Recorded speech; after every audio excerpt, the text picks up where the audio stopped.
অথচ আমাদেরই আহলে হাদিস ভাইয়েরা, আমাদেরই সালাফি ভাইয়েরা যখন এই ধরনের মানুষের পিছনে লাগে, তখন আমি বলি ধৈর্যের পরিচয় দেওয়া ছাড়া এর কোনো রাস্তা নাই। আমাদের ঘরের যারা দিনী ভাই তারাও পর্যন্ত পিছিয়ে লেগে যায়। আমিও আব্বুকে মাঝে মাঝে বলি যে যত বিপদ আসুক, আল জামিয়া সালাফিয়া রূপগঞ্জ নারায়ণগঞ্জের উপর, আল জামিয়া সালাফিয়া ডাঙ্গিপাড়া পবা রাজশাহীর উপর, সালাফি কনফারেন্সের উপর, এই কয়দিন আগে দেখলাম DBC news channel Abdur Razzak bin ইউসুফের উপরে দুটি আলাদা আলাদা পর্ব তৈরি করেছে। আপনারা অনেকেই দেখেছেন না? আব্দুর রাজ্জাক বিন ইউসুফের উপর আলাদা পর্ব তৈরি করেছে। একটা বলছে সংবিধান বিরোধী বক্তব্য, আর একটাতে দিয়েছে নারীবাদ বিরোধী বক্তব্য। যত বিরোধিতা আমি দেখি আব্বুর, ফেসবুক সহ আরও বিভিন্ন জায়গায়, সেগুলো দেখে ধৈর্য ধারণ ছাড়া আর এমন কিছু নাই যেটা দিয়ে নিজেকে সান্ত্বনা দেওয়া যাবে। আমিও আব্বুকে বলি যে নারীবাদীরা আপনার শত্রুতা করে, নাস্তিক আপনার শত্রুতা করে, হিন্দু আপনার শত্রুতা করে, ভারতে তো আপনার সফর বন্ধ করে দিয়েছে, তারপরে এই টিভি চ্যানেলগুলো, সাংবাদিকগুলো আপনার শত্রুতা করে, এই মাঝহাবি যারা ভাই আছে তারা শত্রুতা করে কেস টেস দেওয়ার মাধ্যমে। এত শত্রুতার পরও শান্ত হয় না। আমাদের ঘরের যারা দিনী ভাই তারাও পর্যন্ত পিছিয়ে লেগে যায়। তাহলে কি বলবেন? অনেক সময় আফসোস করতে হয় যে আহলে হাদিস দাবি করি, অথচ আমি মনে করি প্রশংসা হিসেবে নয়, আল্লাহ আল্লাহর কসম, প্রশংসা হিসেবে নয়, এ দেশের মাটিতে শিরক এবং বেদাতের বিরুদ্ধে আব্দুর রাজ্জাক বিন ইউসুফের যত বলিষ্ঠ কণ্ঠস্বর আছে, দ্বিতীয় করো এরকম বলিষ্ঠ কণ্ঠস্বর নাই। এটা প্রশংসা নয়, এটা বাস্তব কথা। এবং যত ঘটনা আমি আব্বুর জীবনে দেখেছি, বক্তব্য দিতে গিয়ে মাঠ ছেড়ে পালিয়ে যাওয়া, রডের বাড়ি নাকের উপর লাগা, নাক ফেটে রক্ত বেরিয়ে আসা, এই যে কঠিন দাওয়াতি মুহূর্তগুলো, বাংলাদেশের আনাচে কানাচে গিয়ে এইভাবে বিপদ বাধা বিপত্তি উপেক্ষা করে দাওয়াত দেওয়া। আমরা তো সোনার চামচ মুখে নিয়ে বড় হয়েছি, আব্বুদের তৈরি করা মাঠে বক্তব্য দিচ্ছি, আমাদের মতো হাজারো বক্তব্য দিচ্ছে। ওই কঠিন দিনগুলো আমাদের দেখার সুযোগ হয়নি, কিন্তু তারপরেও যখন দেখি যে সব সময় বক্তব্যে হাদিস, এখনও যে বক্তব্য দিল, আমার পাশে বসে থেকে আমার একজন বন্ধু বলতেছে যে ওস্তাদজির মতো বক্তব্যে হাদিস কেউ বলতে পারে না। তাহলে যে লোকটা সব সময় বক্তব্যে হাদিস বলে, হাদিসের অনুবাদ করে, শিরক বিদআতের বিরুদ্ধে বক্তব্য দেয়, সে যদি আহলে হাদিস না হয়, আমি জানি না কে আহলে হাদিস। সে যদি সালাফি না হয়, তাহলে আমি জানি না কে সালাফি।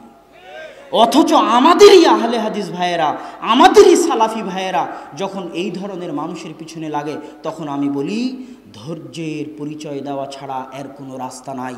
এর সবচেয়ে বড় রাস্তা হচ্ছে ধৈর্য, এর সবচেয়ে বড় রাস্তা হচ্ছে ধৈর্য, এর সবচেয়ে বড় রাস্তা হচ্ছে ধৈর্য। আয়েশা রাদিয়াল্লাহু তাআলা আনহাকে আল্লাহর রাসূল বলছিল, আয়েশা কথা বলো, তুমি যদি অপরাধ করে থাকো স্বীকার করো। ওই সময় আয়েশা বলছিলেন যে আমি যদি আজ স্বীকার করি তাহলে মিথ্যা হবে, আর আমি যদি আজ অস্বীকার করি মানুষ বলবে খারাপ কাজ করে অস্বীকার করতেছে, অতএব আমি কথা বলবো না, আমি ধৈর্য ধারণ করব, ইউসুফের পিতার মতো ধৈর্য ধারণ। মারিয়াম যখন সন্তান কোলে করে নিয়ে বাহিরে চলে আসলো, মানুষ বলছে মারিয়াম মা কানা আবুকা ইমরা সাউইন, মারিয়াম তোমার পিতা তো ব্যভিচারিণী ছিল না, মা কানা তুম্মুকি বাগিয়া, মারিয়াম তোমার মা তো ব্যভিচারিণী ছিল না। মারিয়াম এটা কি?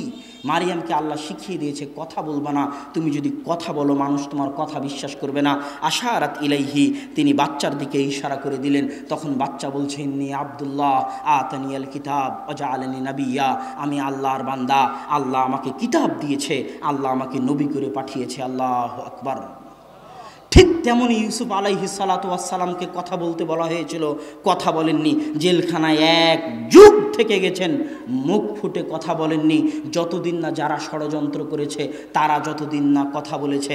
আমিও আব্বুকে বলি আয়েশা, মারিয়াম, ইউসুফ, ইয়াকুব, তারা যেভাবে ধৈর্য ধারণ করেছিল, এই জাতীয় বিপদ আপদ, এই জাতীয় হিংসা, এই জাতীয় শত্রুতা থেকে বাঁচার একটাই পথ, সেটা হচ্ছে মুখ বন্ধ করে ধৈর্য ধারণ করে থাকা আর আল্লাহর নিকটে বলতে থাকা।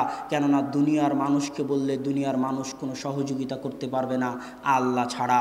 আর আল্লাহ সুবহানাহু ওয়া তাআলা যদি কবুল করেন, আল্লাহ যদি সহযোগিতা করেন, তো সারা পৃথিবী একদিকে হয়ে গেলেও ধৈর্যের জোরে, সবরের জোরে, আল্লাহর সাথে সম্পর্কের জোরে একদিন বিজয় আসবে আসবে ইনশাআল্লাহ, এতে কোনো সন্দেহ নাই।